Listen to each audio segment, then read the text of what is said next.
Okay guys, so maayong hapon na tong tanan. So karon mga kaidol, mag-update ta sa ato ang 5 PM guide. Okay, so before ta mag-update sa ato ang 5 PM guide, kuan siya mga kaidol, no? Mag-update sa ta sa ato ang 2 PM result. Okay, so 689 ang 2 PM result mga kaidol.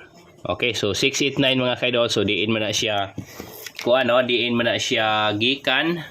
So diin man na siya gikuha sa ato ang guide mga kaidol. So wala na siya sa ato ang guide karon, dito na siya sa ato ang guide gahapong adlaw. Okay? Sa ato ang Pasure 6 mga kaidol. Okay, so 689 2 PM result mga kaidol. So karon mag-update ta sa ato ang 5 PM guide. Okay?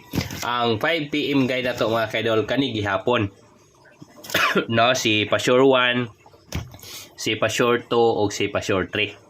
So, wala siya ang ato ang 5 PM guide. So, si Pasure 1 na atay 148, 147. Si Pasure 2 na atay 462, 268. Si Pasure 3 is na atay 573.